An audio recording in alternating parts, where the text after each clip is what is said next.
Ah merde alors, comment on dit Comment ça? ça merde alors? But alors you are French? C'est à moi que tu parles. Alors à qui est-ce que tu parles? T'en vois un autre que moi ici?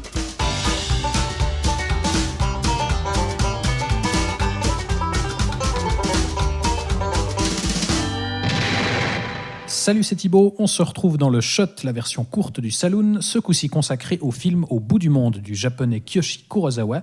Et pour en parler, j'accueille Florian Pouplin. Salut Florian. Salut Thibaut. Alors déjà, posons les bases. Kiyoshi Kurosawa, c'est un cinéaste très prolifique qui, depuis quelques années, il sort à peu de choses près un film par an. Il est passé par beaucoup de genres. Enfin, il a pas mal œuvré dans le cinéma de genre, justement, notamment le film fantastique et horrifique.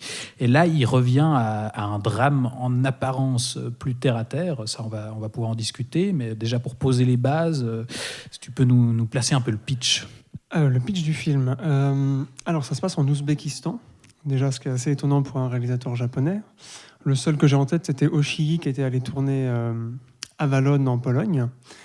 Ça se passe en Ouzbékistan, tout simplement parce que c'était un film qui avait été commandé par la diplomatie, puisque ça fête les 25 ans des relations diplomatiques entre le Japon et l'Ouzbékistan, et ça fête aussi les 70 ans du théâtre Navoï, qui est un théâtre qu'on voit dans le film, et qui a été construit après la guerre par des soldats japonais, avec l'aide de soldats japonais qui étaient restés en Ouzbékistan.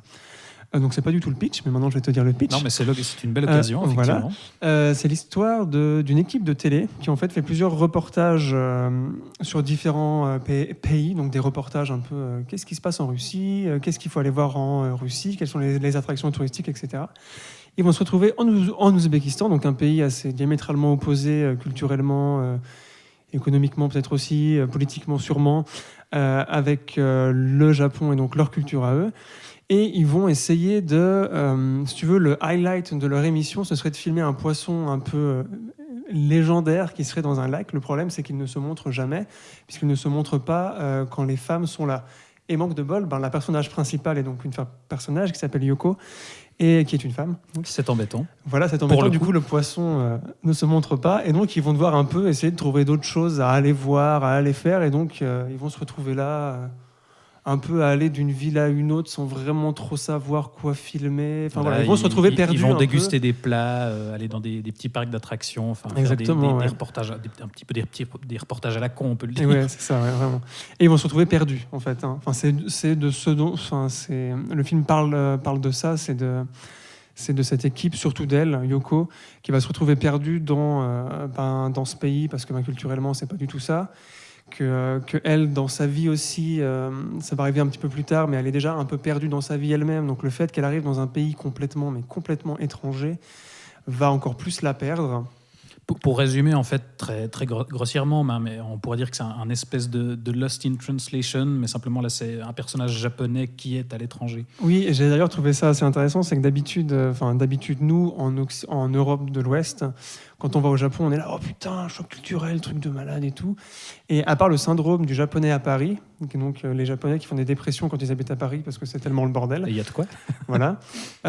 C'est vrai que d'habitude, c'est souvent les gens qui vont au Japon qui sont culturellement choqués. Et là, c'est intéressant de voir des Japonais ailleurs, dans un pays que même nous, en plus, on connaît très peu, je pense.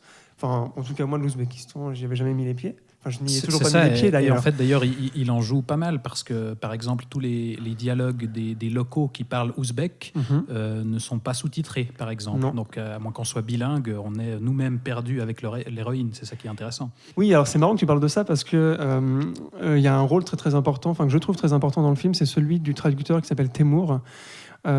Qui malgré tout donc va traduire ce que les gens disent, et en traduisant va un peu adoucir ce que les gens disent et va faire en sorte que les Japonais essayent d'être mieux accueillis, en fait, d'être moins confrontés à une réalité qui est quand même assez dure, parce que c'est un pays qui est pas très très riche.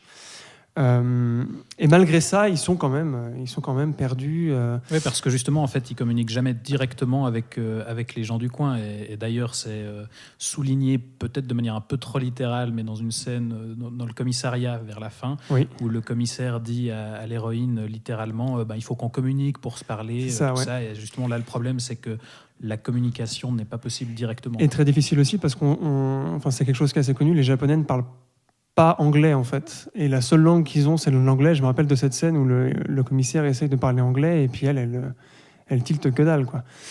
Mais ce qui est aussi intéressant, c'est que malgré tout ça, c'est un truc que j'ai trouvé extrêmement intéressant dans ce film, c'est le fait de montrer que cette équipe japonaise n'a pas non plus envie de découvrir le pays. Et je trouve que ce paradoxe entre le fait qu'ils font quand même une émission pour faire découvrir ce pays à des touristes potentiels, et eux, ils sont très un peu mous. cynique presque. Voilà, enfin, ils font ça parce que c'est leur job, mais il n'y a pas vraiment de curiosité derrière. Ils s'en foutent en fait, et ils s'en foutent vraiment. Et l'équipe, et moi j'ai trouvé, j'ai interprété ça comme étant une critique de l'accessibilité à tout qu'on a aujourd'hui avec Internet, avec YouTube, les vidéos, on peut voir un peu tout. J'ai l'impression que ces personnages, donc les personnages de l'équipe, Yoko, c'est encore différent, sont un peu blasés en fait. Ah ouais, mais c'est un pays comme un autre, on s'en fout, moi je veux juste trouver mon truc pour faire... voilà, j'ai trouvé ça assez fort parce qu'il tombe pas dans la... Il aurait pu tomber dans un film, vu qu'en plus c'était une commande, pour 25 ans de relations diplomatiques, donc tu as quand même une charte d'arrêt derrière. Et là, il fait vraiment le truc inverse de gens qui viennent et qui s'en foutent, contrairement aux Ouzbeks, qui, eux, sont curieux, en fait. Il y a ces fameuses scènes où elles se changent dans un camion, dans la camionnette où ils ont leur matériel, et où il y a des passants qui s'arrêtent un peu, puis qui regardent un peu, mais assez loin. C'est pas des gars qui viennent la mater, si tu veux. C'est juste pour eux, c'est bizarre que quelqu'un se change un peu dans l'espace... public. Ouais. Voilà, c'est ça. Et même toutes ces scènes où elle... Donc là, je reparle de Yoko, où elle va sortir seule, parce qu'en fait, quand ils ont fini leur journée, elle est seule, puis elle décide quand même de sortir de sa chambre pour aller voir ce qui se passe. Elle essaye d'aller dans un marché. Ouais, parce qu'elle est d'autant plus seule en fait, que ses collègues elles-mêmes en ont un peu rien à taper. Elle arrive le matin, voilà. On lui donne son texte, on lui dit « place-toi là ». Et sinon, il n'y a pas vraiment de contact. Et dans cette équipe, c'est la seule qui a un peu de vie et puis un peu d'âme, même si elle n'en a pas beaucoup. Mais je crois que c'est voulu. Oui, c'est forcément voulu. Présenté comme un personnage assez discret, assez réservé. Oui, mais qui cherche un truc. Les autres, t'as pas l'impression. T'as vraiment l'impression qu'ils sont là pour faire un job et puis basta. Alors qu'elle va quand même essayer d'aller dans un marché, d'aller se balader en pleine nuit, même des fois. Elle se perd et en fait, elle a tout le temps peur. Et ça, c'est un truc que j'ai trouvé super intéressant. Je sais pas si t'as remarqué ça, mais par exemple, la première scène du marché, il y a des gens qui lui proposent acheter une pomme, machin et tout. Tu vois, genre elle a crié un peu. On vient lui vendre des produits, voilà. mais et elle, de manière... Et puis elle flippe et puis elle part en courant. Puis elle va finir par faire ses courses dans une toute petite échoppe qui est au fin fond d'une rue. Alors que tous ces commerçants qui viennent lui brandir à la figure leurs produits, alors c'est peut-être un peu agressif, mais il y a aucune menace derrière, en fait. Voilà, c'est ça. Et elle surréagit, et ça arrive aussi avec l'histoire de la chèvre, où... du coup, à un moment, il y a une chèvre qui est dans un enclos, dans un quartier, puis elle veut la sauver, en fait. Et donc, il va y avoir tout un truc, ça va même devenir une des scènes du documentaire. Ça va prendre une dimension assez symbolique aussi, cette chèvre, voilà, parce que par rapport à son enfermement à elle, son désir de liberté, etc. Mais j'ai trouvé ça vraiment beau. C'est d'ailleurs une scène vraiment belle quand il l'a... Et là encore, il y a une confrontation quand il y a un petit peu de spoil, mais il libère la chèvre et ça fait un moment un peu dramatique. Je crois que ça va être un gros spoil. Non, mais voilà, qui est genre filmé et tout. Et les personnes qui lui ont vendu la chèvre vont venir la récupérer après parce que ils sont pauvres, quoi. Donc ils ont besoin du lait. Puis elle comprend pas. Puis il y a toute une incompréhension. Mais ce que j'ai beaucoup aimé, c'est qu'il n'y a pas de méchanceté ni d'un côté ni de l'autre. Il y a juste ce truc agaçant pour moi de l'équipe de tournage, mais qui fonctionne bien, qui soit mou et tout. Puis il y a cette fameuse scène aussi cette fameuse scène du parc d'attractions où tu vois toute la différence de culture entre... parce qu'en fait, Yoko va présenter un parc d'attractions. Elle va faire une des attractions qui est assez violente, donc il la balance en l'air et qu'il la secoue et tout ça. Et les gens du parc se disent « Mais mon Dieu, c'est beaucoup trop violent. Elle n'est pas assez carrée, elle n'est pas assez grande. » Il y a même le propriétaire qui croit que c'est une enfant. Voilà, il dit aux journalistes, mais pourquoi vous imposez ça à une mineure ? Voilà, et en plus, ils refont la prise plusieurs fois. Et la pauvre, on voit qu'elle n'en peut plus. À la fin, d'ailleurs, elle vomit et tout. Et tout le monde est scandalisé, genre choqué, puis regarde ça avec des grands yeux. Et l'équipe des Japonais, ils sont là, on en refait une, allez, vas-y. Alors que la meuf, elle est au bout de sa vie. Bref.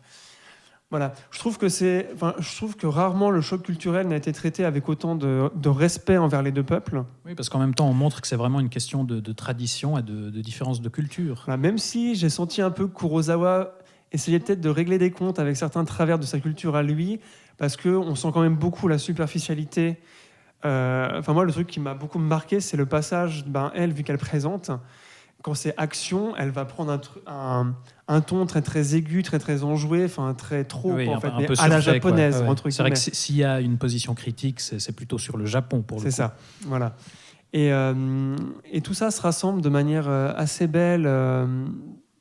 Parce que ces personnages, en fait, qui sont perdus, qui sont un peu sans vie, sans humanité, qui sont coupés les uns des autres de par leur culture, vont être rejoints par ce personnage. C'est pour ça que je le trouvais important et intéressant, ce personnage du traducteur qui n'a pas appris le japonais pour rien, en fait, parce que c'est quand même une langue qui n'est pas facile, et qui va un jour leur expliquer pourquoi est-ce qu'il a été autant fasciné par le Japon. Et c'est là qu'on apprend que des Japonais ont construit le théâtre Navoï, dans lequel va se passer une scène très importante pour la personnage principale, puisque son rêve d'enfant était de devenir chanteuse. Et elle va avoir, et ça d'ailleurs c'est une très belle scène au niveau de la mise en scène et de la gestion de l'espace et de l'ambiance. Et de la musique, parce qu'elle ne chante pas n'importe quelle chanson. Ouais, voilà, l'hymne à l'amour. Edith Piaf, Ah là là, mais en japonais. Mais en japonais. Ce qui donne encore plus de charme et qui nous permet de redécouvrir. Hein. Enfin, moi, Complètement. Tellement bien. Et donc, va y avoir une scène fantasmée et tout. Enfin, ce lieu est assez important. Et lui, c'est pour ça qu'il admirait ces soldats qui venaient de perdre la guerre et qui, malgré ça, ont quand même, et qui étaient même genre prisonniers de guerre avant, qui avaient été libérés, mais qui, au lieu de rentrer dans leur pays directement, avaient aidé de leur plein gré, entre guillemets, la construction de ce truc qui est quand même c'est même pas un théâtre, c'est presque un opéra en fait. Enfin, il y a une scène où justement Yoko explore tous les couloirs qui sont plus enfin chacun plus grandiloquents les uns que les autres, et on voit que c'est vraiment effectivement une pièce d'architecture assez dingue. Ouais, donc j'imagine bien Kurosawa prendre ce petit fait et construire tout autour. Enfin, j'ai trouvé ça assez beau en fait comme excuse pour faire le film. Et à partir de ce moment-là, en fait, Yoko va avoir un changement et va commencer à prendre vie, moi je trouvais, enfin, à redevenir humaine et à essayer de renouer du lien, notamment avec une scène dans un énorme marché. Après, où là, l'incompréhension va commencer, mais l'incompréhension arrive parce qu'il y a eu une rencontre qu'il n'y avait pas eu pendant tout le début du film. Et bien sûr, il y a un acte final dont on ne va pas trop parler parce qu'il y a une révélation assez importante. Effectivement, par rapport à cette scène assez clé du marché où justement elle va un peu fausser compagnie à son équipe et prendre la caméra même. C'est ça, et ce qui est intéressant, c'est qu'en fait, au final, elle va en quelque sorte se retrouver elle-même en se perdant littéralement dans le pays et en acceptant de s'y perdre, quoi. Exact. Et c'est ça que j'ai beaucoup aimé avec ce film, c'est que le chemin initiatique de la personnage principale est à contre-courant des chemins initiatiques qu'on a l'habitude de voir. C'est-à-dire que c'est en se retrouvant seule, perdue, face à l'absence de son copain aussi, dont elle parle beaucoup, puisqu'elle communique beaucoup avec lui, puis on sent qu'elle lui manque. Mais là aussi, toujours de façon interposée, parce qu'ils s'écrivent des messages, mais avec le décalage horaire, ils ne sont jamais liés directement, quoi. Et donc, elle va se retrouver seule, et c'est face à cette solitude qu'elle va grandir, et face à cette culture aussi. Enfin, j'ai rarement vu ça traité au cinéma de cette façon, en fait, de se révéler à soi-même et de savoir qui on est dans ce genre de vide en fait et de solitude, à ce point-là en tout cas. Et à contre-courant aussi, je trouvais que c'était l'étude des chocs des cultures. Mais ça, on en a déjà assez parlé. Et je trouvais que ça prenait à revers pas mal de choses. Enfin, ces deux thématiques, je trouvais super fortes. Et vraiment, je crois que c'est un des meilleurs films que j'ai vu de lui. Aussi parce que c'est dans son registre plus réaliste que les films qu'il fait d'habitude, comme tu disais en introduction. Même s'il y a effectivement des scènes fantasmées, ça reste un film assez terre à terre, un drame assez terre à terre. Mais on l'avait déjà vu, hein, il avait fait Tokyo Sonata et vers l'autre rive, entre autres, mais cela avait assez bien fonctionné. Mais justement, je ne sais pas si tu voulais dire autre chose, mais moi je voulais revenir sur Kurosawa. Revenons donc sur Kurosawa, puisque c'est important de le noter, c'est très rare que ces films sortent en cinéma dans un système d'exploitation normal, c'est-à-dire pas en festival. Effectivement, là, ces derniers films, Before We Vanish, par exemple, son précédent, enfin je crois qu'il y en a eu un entre deux, mais son avant-dernier, voilà. on dira. Nous, on avait pu le voir, par exemple, au Black Movie à Genève, mais sinon, il n'y avait pas eu d'exploitation salle, si je ne me trompe pas. En Suisse, pas. En France, un petit peu plus, ils suivent un petit peu plus. C'est vrai que c'est assez rare de pouvoir voir ces films en salle. Moi, en tout cas, c'était le premier film que je voyais de lui en salle. Tout le reste, c'était DVD et tout. Donc c'est assez important pour noter ça et pour y aller, hein. Allez-y, c'est bien de voir du cinéma asiatique. Je pense aussi que c'est grâce à Parasite, peut-être, parce que vu que ça encourage peut-être les distributeurs à se dire tiens, les films asiatiques peuvent attirer du monde. Exactement. Ouais. Mais pourquoi celui-ci ? Peut-être parce qu'il y a Edith Piaf, je sais pas. Peut-être. Mais Kurosawa, ce que j'ai aussi trouvé intéressant avec ce film, et comme dans tous ses films, en fait, c'est que même si c'est pas du fantastique, puisqu'il a quand même fait un bon 3/4, voire 80% de fantastique, du film de fantôme japonais, majoritairement, c'est que les thématiques sont toujours là, en fait, et le style est toujours là. Puisqu'au final, en fait, c'est aussi un film de fantôme, ce film-là. C'est-à-dire qu'elle se retrouve seule dans des endroits, parce qu'on est dans un pays quand même très très montagneux, avec des plaines quand même assez désertes. Les villes c'est pas des grandes villes, enfin tu vois. On est loin du genre Japon, par exemple. C'est ça. Elle-même, elle erre à travers les rues. Enfin, elle n'existe pas presque. C'est ça. Et ce que j'ai beaucoup aimé, c'est qu'on retrouve ce style-là et le même traitement avec des passages abstraits, beaucoup de poésie et de sensibilité. Je trouve qu'il a toujours, que ce soit dans la manière dont c'est écrit, mais aussi dans la manière dont il met en scène. Qui est d'une subtilité assez folle, je trouve. Et dans ce film-là, il y a beaucoup de mouvements de caméra que je trouve très lisibles, très très justes, mais sans être tape à l'œil. Il est jamais tape à l'œil en fait. Et il sait montrer ce qu'il faut montrer et surtout ne pas montrer. Il y a beaucoup de choses dans le non montré chez Kurosawa que je trouve extrêmement intéressant et qu'on retrouve aussi là. Dans sa mise en scène, là, la scène finale d'ailleurs reste encore un mystère pour moi parce que est-elle réelle ou pas? Là aussi, vraiment sublime. Enfin, moi, elle est très évocatrice. Elle est vraiment très touchante. fort. La fin est très puissante à ce niveau-là. niveau-là. Et avec cette scène-là, on retombe dans le fantastique, c'est-à-dire qu'on ne sait plus où on est vraiment. Et j'ai trouvé ça super fort de sa part. Bon, en même temps, c'est un mec qui fait des films depuis 35 ans, qu'on a fait une cinquantaine. Bon, voilà. Il sait ce qu'il fait. Donc je trouve bien qu'un réalisateur aussi important que ça, aujourd'hui, même s'il est un peu méconnu parce qu'entre guillemets il a fait du fantastique, je pense que c'est la seule raison. Parce que Koreeda, par exemple, à chaque fois qu'il fait un film, il est à Cannes. C'est pas le cas de Kurosawa. Alors peut-être que l'aspect cinéma de genre moi, je pense qu'il y a ça, refroidit un petit peu les grands distributeurs. Il y a de fortes chances. Mais donc je suis content qu'il y ait un Kurosawa qui soit en salle en Suisse. Donc allez le voir. Nous conseillons, en tout cas je conseille. Et si avec ça, vous n'avez pas compris qu'il faut absolument profiter qu'Au bout du monde est encore en salle pour aller le voir. Effectivement, ça risque de pas durer très longtemps, donc profitez pendant qu'il y est encore. Merci d'être venu nous en parler, Florian. Un grand plaisir. Quant à nous, vous pouvez nous écouter débattre des autres sorties cinéma sur SoundCloud, YouTube, Apple Podcast et toutes les autres plateformes. On se retrouve tout prochainement pour un nouvel épisode. Ciao, ciao.